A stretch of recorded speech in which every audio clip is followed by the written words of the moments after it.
berlatar di kota Los Angeles, California. Tepatnya di Hollywood, tempat bagi rumah produksi film-film terkenal di dunia. Film akan berfokus kepada seorang wanita bernama Maxine Minks yang juga berprofesi sebagai seorang aktris. Namun bedanya, Maxine lebih sering beradu peran di rumah produksi film panas. Padahal dulunya, Maxine besar dan tumbuh di lingkungan yang terbilang agamais. Terlihat dari sebuah video rekaman ketika dia kecil dulu. That's my little girl. You're gonna be the star of the church one day. Tetapi ketika dewasa, mungkin kerasnya kehidupan yang merubah keimanan Maxine. Sehingga dia bekerja dengan cara mempertontonkan tubuhnya yang tanpa busana itu di depan kamera. Maxine yang ingin merubah kehidupannya mengikuti sebuah casting film horor yang berjudul The Puritan 2, yang ditulis dan disutradarai oleh Elizabeth Bender, dengan harapan melalui jalur ini, dia bisa menjadi aktris sesungguhnya, dan tidak perlu lagi mempertontonkan tubuhnya yang tanpa busana itu di hadapan para hidung belang. Di depan para produser, direktur, dan juga sutradara, Maxine pun menunjukkan kemampuan seni berperannya. Do you mind taking your top off so we can see your breasts? Maxine Minks, Puritan 2, Mark. Nicely done. Thank you. Akan tetapi, film The Puritan ini mendapatkan banyak protes oleh sejumlah masyarakat dikarenakan banyaknya dari mereka yang beranggapan kalau film ini adalah sebuah karya dari setan yang dipercaya sudah banyak merenggut nyawa orang lain.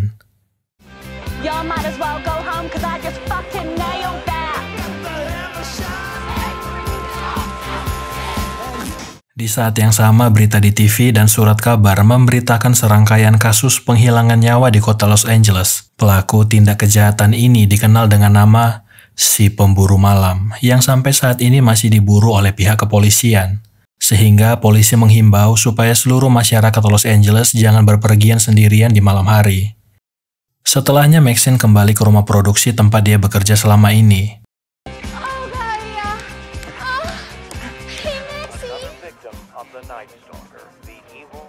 Salah satu temannya yang ikut bekerja di tempat ini mengundang Maxine untuk ikut berpesta dengannya malam ini. Sebuah pesta glamor yang bertempat di Hollywood Hills, bukit yang ada tulisan Hollywood. Pesta ini bisa menjadi batu loncatan bagi mereka, karena pasti banyak orang terkenal dan kaya raya yang akan menghadiri pesta tersebut. Tetapi Maxine menolak ajakan temannya itu dikarenakan malam ini dia harus bekerja lagi di tempat lain. Di malam harinya, Maxine menghubungi agennya atau bisa kita bilang manajernya, seorang pria bernama Teddy yang memberikan kabar gembira. Kalau studio tempat dia audisi kemarin memilih dia sebagai pemeran utama di sequel film horor The Puritan. Maxine fucking Minks. I got it. No shit. Puritan 2, I fucking got it. Mendengar kabar gembira tersebut, Maxine juga memberitahukan hal ini ke teman sekamarnya Leon, kalau dia akan menjadi ratu horor perfilman Hollywood yang baru.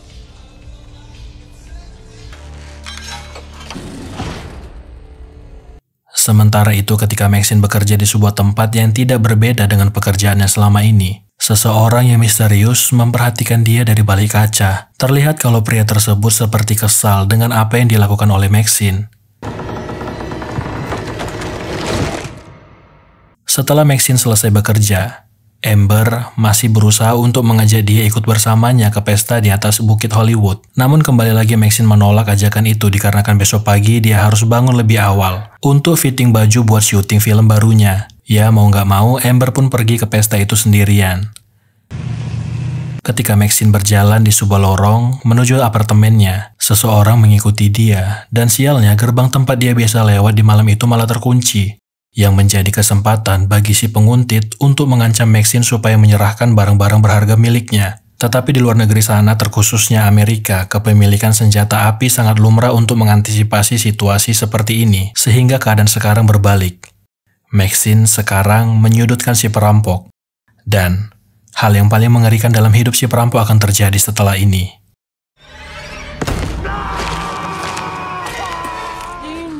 Happened to the last person who tried to kill me.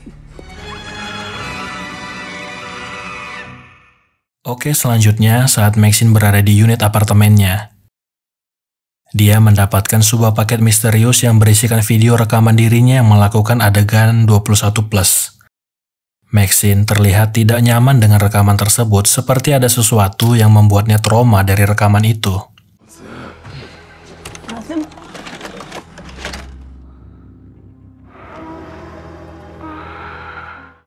Paket tersebut dikirim oleh seseorang pria bernama John Lebet, yang ternyata adalah suruhan pria misterius sebelumnya yang melihat Maxine dari balik kaca.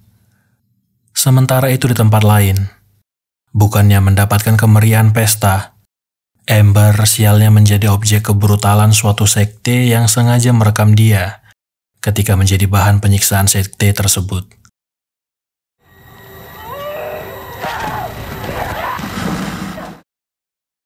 Di pagi harinya, Maxine kembali ke studio tempat pembuatan film The Puritan untuk membuat cetakan kepalanya yang nantinya akan digunakan sebagai properti film.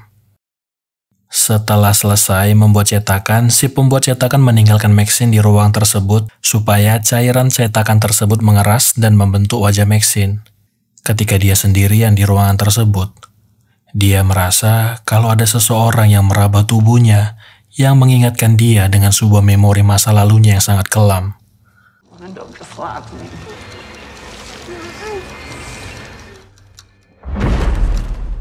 Kita beralih dulu ke pengenalan karakter baru dalam film ini.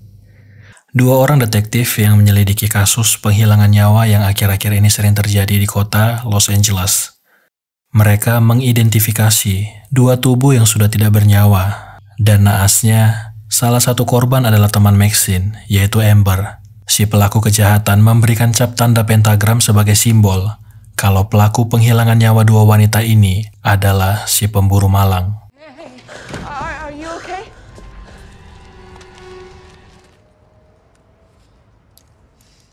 Sementara itu, Maxine yang belum mengetahui kalau temannya menjadi korban kebengisan si pemburu malam, menemukan sebuah kertas di depan kaca mobilnya yang berisikan nomor telepon dan juga foto dirinya sewaktu di bangku sekolah. Ketika Maxine menelepon nomor tersebut, terdengar suara seorang pria yang langsung mengancam Maxine supaya jangan lagi bekerja sebagai aktris film dewasa. Kalau dia masih melakukan hal tersebut, pria di telepon berkata akan menjebloskan Maxine ke penjara Texas. Kemudian, pria itu juga meminta Maxine untuk menemui dia di Hotel Bonaventure. Berangkatlah Maxine menemui pria tersebut dan tanpa basa-basi, pria itu memperkenalkan dirinya sebagai seorang detektif yang diminta oleh seseorang untuk menemui Maxine. Kemudian si detektif menyebutkan nama-nama orang yang tidak asing bagi Maxine. Nama-nama korban yang kehilangan nyawanya di sebuah peternakan yang melibatkan Maxine. Artinya di masa lalu, Maxine pernah terlibat dalam kasus penghilangan nyawa manusia. Dengan lantangnya, Maxine berkata kalau dia tidak terlibat dalam kejadian tersebut. Namun si detektif pun ahli dalam memainkan psikis Maxine, dengan berkata kalau apa yang terjadi di masa lalunya itu pasti sangat menghantui dirinya. Bahkan kalaupun dia tidak terbukti melakukan hal itu, pasti sampai saat ini apa yang terjadi di peternakan tersebut akan selalu menghantui dirinya. Ya, memang benar sampai saat ini Maxine masih terbayang-bayang dengan kejadian tersebut. Contohnya yang terjadi hari ini di ruangan kostum adalah bentuk dari trauma yang masih dirasakan oleh Maxine. Sebelum pergi, si detektif memberikan sebuah alamat. Lokasi di alamat tersebut akan menjadi tempat yang akan diadakan pesta malam ini, dan dia harus datang ke pesta tersebut karena kalau dia menolak, orang yang memperkerjakan detektif bisa saja membuat Maxine tidak bekerja lagi di kota ini. Atau, dalam arti, pria yang memperkerjakan si detektif ini bisa menghilangkan nyawa Maxine.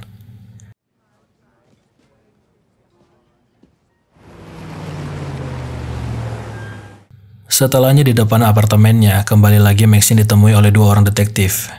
Namun kali ini berbeda, mereka adalah detektif yang menyelidiki kasus kehilangan nyawa orang di kota Los Angeles. Awalnya mereka ingin menanyakan apakah dia mengenal dua orang yang ada di foto, tetapi Maxine memilih untuk tidak berkata apapun untuk saat ini. Setelah para detektif tersebut pergi meninggalkan apartemennya, Maxine menemui Leon untuk melacak di mana rekaman film dirinya itu dibuat dan di mana box kaset ini dijual. Keesokan harinya, sutradara Elizabeth Bender membawa dia untuk tur singkat di sekitar rumah produksi. The producers don't want you in this picture. Worrying their satanic horror movie might be too controversial if it had a porn star in it. Elizabeth juga membawa dia ke sebuah tempat pembuatan film horor klasik paling terkenal berjudul Psycho. Tujuan sutradara mengajak Maxine berkeliling untuk memotivasi dirinya, karena dia nantinya akan jadi nyawa di film ini. Dia bisa besar seperti aktris lainnya jika dia fokus dalam setiap proses produksi, dan yang paling penting adalah ketika mulai proses produksi dia harus melupakan apapun problematika hidupnya. Dia sangat dituntut untuk bersikap profesional dalam film ini. Setelahnya kembali lagi, Maxine diikuti oleh pria sebelumnya yang mengaku kalau dia detektif swasta yang ditugaskan seseorang. Maxine yang mulai kesal memberanikan dirinya untuk mengkonfrontasi pria tersebut. Bahkan dengan emosinya, dia melepaskan pukulan ke pria itu.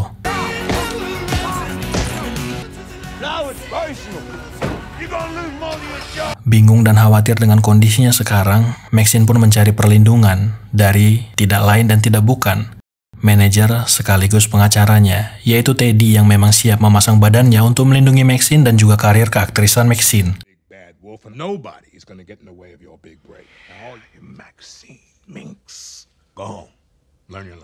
Ketika Maxine memfokuskan dirinya menyelam ke dalam karakter film yang akan dia perankan, di bawah tempat temannya bekerja, Leon sedang berhadapan dengan si pelaku tindak kriminal paling dicari polisi yang ternyata pria tersebutlah yang memerintahkan si detektif untuk mengikuti Maxine.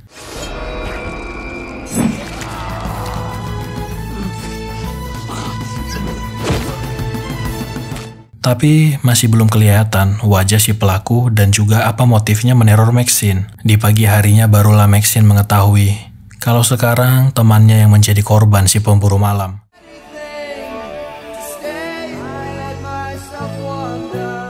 Maxine sebagai orang paling dekat diminta untuk memberikan keterangan dan mengidentifikasi apakah benar korban-korban tersebut adalah teman dekatnya.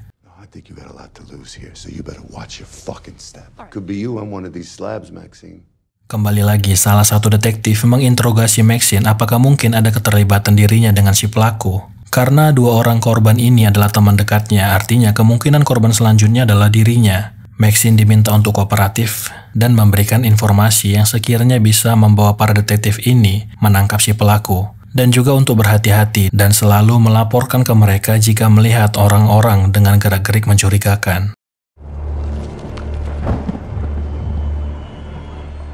Ketika Maxine sampai di lokasi syuting, proses produksi sudah dimulai. Keterlambatannya di lokasi syuting membuat sutradara kesal karena terlihat dia tidak bersikap profesional dan serius dalam proses syuting ini. Karena dari awal sutradara sudah memperingatkan dia untuk fokus dalam perfilman ini. Dia tidak peduli dengan apa yang dialami Maxine hari ini. Ini menjadi peringatan pertama ke Maxine karena kalau besok dia seperti ini lagi, sutradara memastikan untuk mengganti dia dengan orang lain. Molly Bennett, meet Maxine Minks. My latest. Salah satu pemeran yang sudah mengambil gambar mengatakan ke Maxine untuk mengikuti apa saja yang dikatakan sutradara, supaya bisa bertahan di industri ini dan karirnya juga bagus. Sebelum pergi, dia berkata ke Maxine kalau malam ini dia akan menghadiri acara pesta di bukit, sama seperti teman Maxine sebelumnya. Apakah mungkin wanita ini akan jadi korban selanjutnya? See you around. Yeah. Yang semakin membuat Maxine kesal dan bad mood akan hari ini, ketika dia melihat pria yang mengaku sebagai seorang detektif mengikuti dia masuk sampai ke rumah produksi ini. Pria itu kembali mengancam bahkan memaksa Maxine untuk ikut dengan dia. Tanpa berpikir panjang, Maxine pun berlari menjauhi pria itu, apalagi sekarang si pria membawa pistol.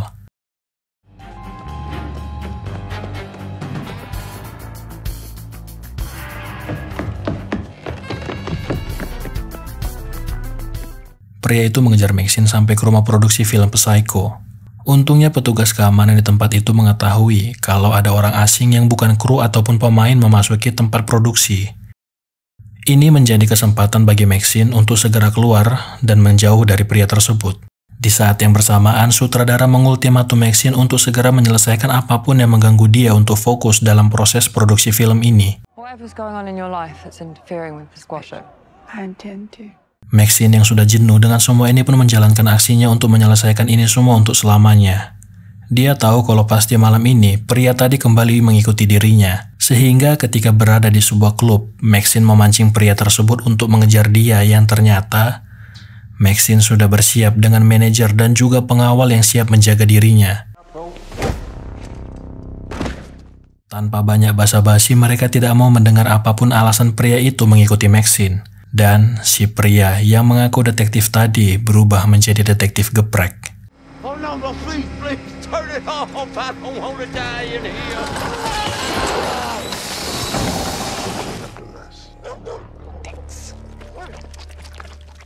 Namun Maxine masih merasa ada yang mengganjal di hatinya. Dia merasa kalau ini semua belum selesai. Apalagi dia teringat dengan lawan mainnya di film The Puritan 2 tadi siang yang berkata kalau dia diundang ke acara pesta malam ini. Ini mengingatkan Maxine kalau bisa saja si wanita tersebut menjadi korban selanjutnya. Maxine pun nekat untuk berangkat ke tempat tersebut. Tetapi yang tidak dia tahu dari belakang, mobil para detektif mengikuti dia. Karena para detektif khawatir kalau korban selanjutnya adalah Maxine.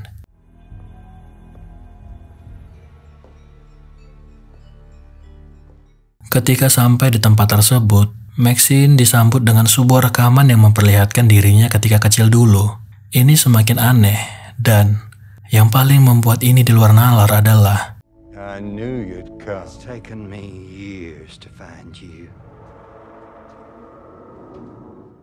selama ini pelaku kejahatan adalah ayahnya sendiri. Ternyata ayahnya yang seorang pemuka agama sekaligus pelaku penghilangan banyak nyawa di kota Los Angeles, psikopat kejam yang menghilangkan banyak nyawa. Ayahnya beranggapan kalau dia adalah hakim bagi mereka semua yang berdosa di kota Los Angeles. Ayah Maxine berkata mereka semua yang dia habisi nyawanya adalah hamba setan, pelaku dosa, dan kematian adalah hal yang pantas bagi mereka para pelaku dosa. Hari ini adalah hari penghakiman untuk putrinya sendiri, yaitu Maxine.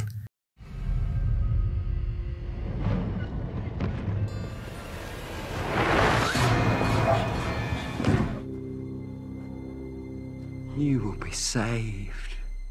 Dia akan melakukan pembersihan iblis dari dalam tubuh Maxine.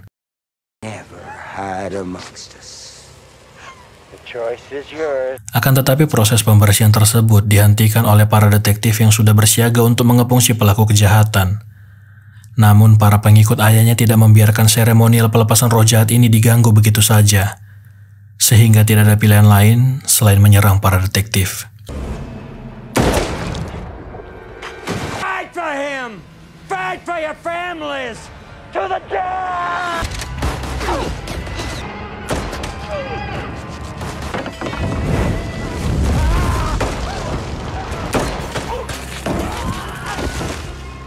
Si pemburu malam alias ayahnya Maxine berhasil melarikan diri ke arah Bukit Hollywood. Namun para detektif tidak membiarkan tersangka kabur begitu saja. Begitu juga dengan Maxine yang ikut mengejar ayahnya. Sialnya, detektif Torres terkena tembakan dan luka serius di dadanya. Begitu juga dengan detektif William yang mendapatkan luka parah di area mata. Tinggallah Maxine yang harus menyelesaikan semua ini, atau dia yang menjadi korban ayahnya sendiri. Sebelum mendapatkan serangan di mata, detektif William sempat melepaskan tembakan ke dada ayahnya Maxine. Awalnya Maxine berniat untuk menghabisi nyawa ayahnya. Tetapi polisi sudah mengepung tempat itu dan menghentikan niat Maxine yang ingin menghilangkan nyawa ayahnya sendiri.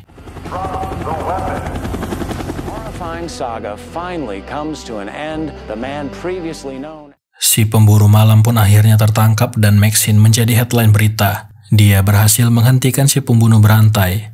Nama Maxine semakin melejit naik dengan adanya berita ini, yang menjadi momentum bagi rumah produksi film untuk menjadikan hal ini sebagai marketing film The Puritan.